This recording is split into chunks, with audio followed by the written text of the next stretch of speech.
power problems. The island of Puerto Rico dealing with more than just property damage after Hurricane Fiona. Her Majesty's memory. The grief of this day. A look back at the funeral of Elizabeth II. And the judge in the Parkland shooter's sentencing trial rules on whether she can stay on the case. These stories and more coming up on Newsbreak. Hello, South Florida. I'm Amanda Gray. I'm Kenya Cardone. Today is Tuesday, September 20th of 2022. Live from the South Florida Media Network's Biscayne-based studios in North Miami, this is SFMN Newsbreak. The flood from Fiona leading to rescues now pushing away from Puerto Rico. The hurricane is not a risk to any other part of the U.S. More than 1.4 million people in Puerto Rico are without electricity after Hurricane Fiona hit the island with heavy rain, high winds, and life-threatening flooding. As we learned from our D.C. Bureau reporter Nicole Castañeda, the Federal Emergency Management Agency is working to help the U.S. territory. President Biden authorized all disaster relief efforts to support the government of the island and to help the 78 municipalities in Puerto Rico. We are there with the people of Puerto Rico, and we want to say our heart goes out to the residents that, again, are going through another catastrophic event 5 years later. As FEMA's associate administrator said, it's been 5 years to the day after Hurricane Maria also took aim at the island, knocking out Puerto Rico's electrical grid. However, some officials says the flooding may be worse. Yes, Hurricane Maria brought about 40 inches, but it was in a specific area along the center of the island.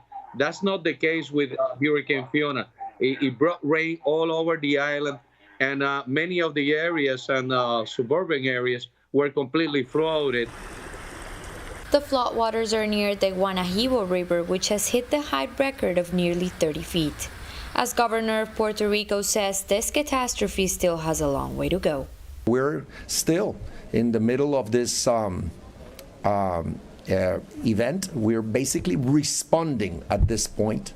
The next step will be recovery. We're not there yet. Help is coming from the mainland New York, sending Spanish-speaking police officers. We'll have over 100 troopers from the New York State Police Department on their way to Puerto Rico over this next week. And as the need continues to rise, we'll be ready to offer other resources and support. In eastern portions of the Dominican Republic, experts says life-threatening flash and urban flooding is likely to be seen through early Tuesday. Fiona is expected to strengthen in the coming days, reaching Bermuda by the end of the week. The National Hurricane Center calls for Fiona to reach Category 3 by Wednesday, making it the first major hurricane of the year in the Atlantic. Nonprofit organizations are waiting for the airports to be open so they can go down and help. From Washington, D.C., reporting for the South Florida Media Network, Nicole Castañeda. This morning, the transportation of 48 Venezuelan immigrants to Martha's Vineyard is under investigation by a sheriff in Texas. Last week, on the authority of Republican Governor Ron DeSantis, the state of Florida chartered 2 private flights to transport the migrants to a wealthy Massachusetts island community. Sheriff Javier Salazar, a Democrat from the San Antonio area, alleges the immigrants were lured to a hotel where they stayed for 2 days. Then they were flown to Florida and finally to Martha's Vineyard. The sheriff believes it was under false pretenses. Certainly, I can tell you right now, the allegations that we've heard is absolutely distasteful. It's disgusting. It's an abuse of human rights.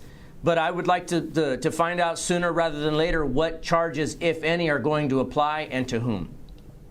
Sheriff Salazar believes his investigation will most likely lead to a federal probe. A meeting later today with former President Trump's legal team and the New York Department of Justice. The meeting is regarding documents kept by the former president at his home in Palm Beach. The special master has until November to review the documents. Trump's lawyers plan to debate who should have access to the documents and when they should be seen. The judge in Nicholas Cruz's sentencing trial is still on the case this morning. Judge Elizabeth Scherer ruled yesterday to overrule a defense motion to remove her. The defense attorneys filed the motion last week after the judge got upset at them for abruptly resting their case with dozens of witnesses still scheduled to testify. In a written response, the judge called the request legally insufficient. Eyes were on London yesterday as the late Queen Elizabeth's funeral took place. The world watched as England's longest reigning monarch was laid to rest yesterday.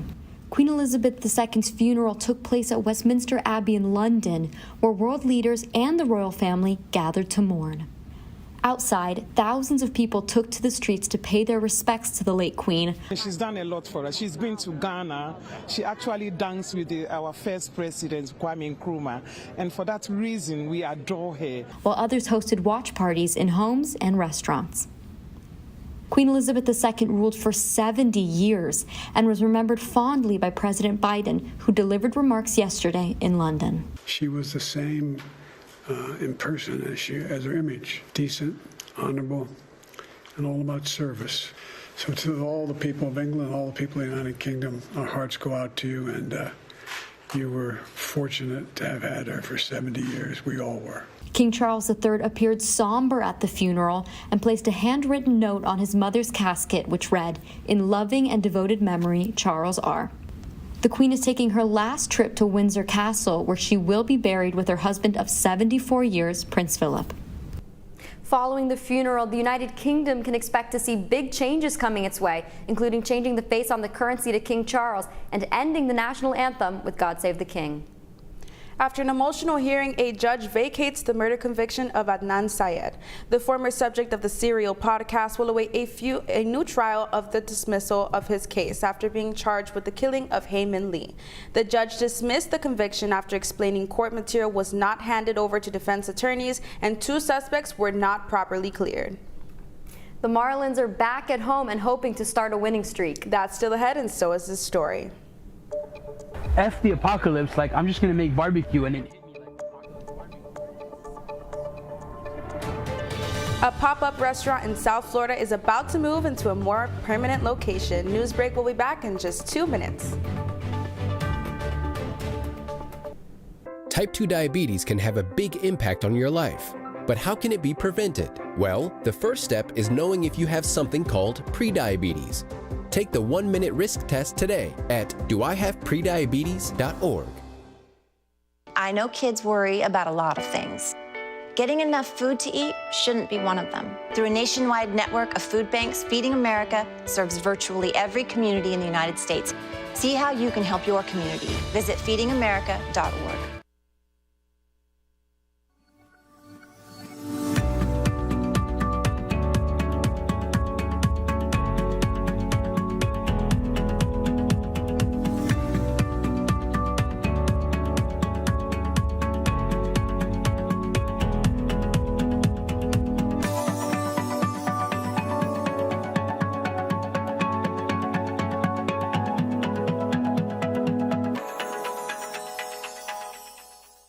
If a natural disaster shows up at your doorstep, you can't just turn it away. That's why it's important to prepare for emergencies before they show up. Go to ready.gov/plan to find the tools and tips you need. And make a plan today.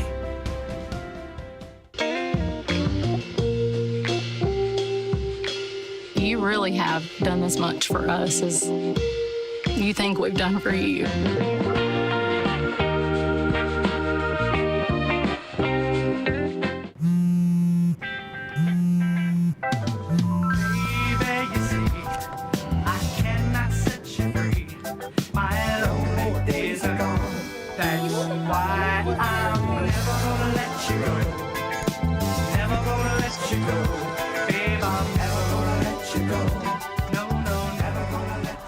Here you go. Thank you. Thank you.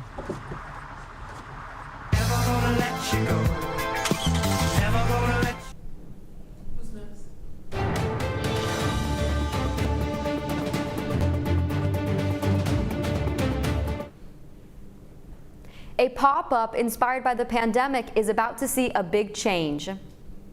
A barbecue pop from Wynwood has a new venture to open, a standalone location in Kendall. The network's Christy Hernandez gives us this tasty insight. Something new is sizzling in Kendall. Miami's barbecue pop-up, Apocalypse Barbecue, has a new permanent location. Back in 2020, right at the beginning of the pandemic, frustrated with quarantine and working from home, this self-taught chef said, F the apocalypse, like I'm just gonna make barbecue, and it hit me like apocalypse barbecue. What started as a side hustle and a way to make ends meet, in a matter of 2 years, Jeff Budd and longtime customer and now business partner, JJ Matutina, have gone from pop-up to launching his first brick and mortar, located off of 99 and 104th Street at the Killian Greens Golf Course. With a standalone location, the possibilities are endless. So we wanted to come in and kind of create what we're calling like a cultural epicenter. During the day, we're going to be doing barbecue, and we're going to have a lot of families coming in, people sitting down, sharing time, but we want to carry that over into the night and make it an awesome place to get a cocktail, bring a first date, something that you can just chill, relax, and have a cool vibe. And we thought this was an awesome opportunity to do just that. While renovations are on their way, every Saturday and Sunday from 11 a.m. to 4 p.m., you can stop on by and have Apocalypse's famous smash burgers. This weekend's burger paid homage to a Seattle squeeze burger known as the Cheese Skirt Burger. Returning customers Giselle and her son Benjamin share with us what they think of Apocalypse Barbecue. Great. So grab your family and friends, whether you're playing a round of golf or not, and come out to Killian Greens to enjoy a taste of Apocalypse Barbecue. I'm Christy Hernandez with the South Florida Media Network. The Fish are still celebrating the morning after beating the Cubs on our own home field. The Cubs started the game strong, scoring the first run. After that, Chicago only scored twice more, with Marlins' Brian De La Cruz hit a grand slam in the third inning, securing the Fish's lead. The Marlins and the Cubs will face off again later today at 6:40. That's all the time we have for Newsbreak. I'm Kenya Cardone. I'm Amanda Gray. Get more news anytime at sfmn.fiu.edu.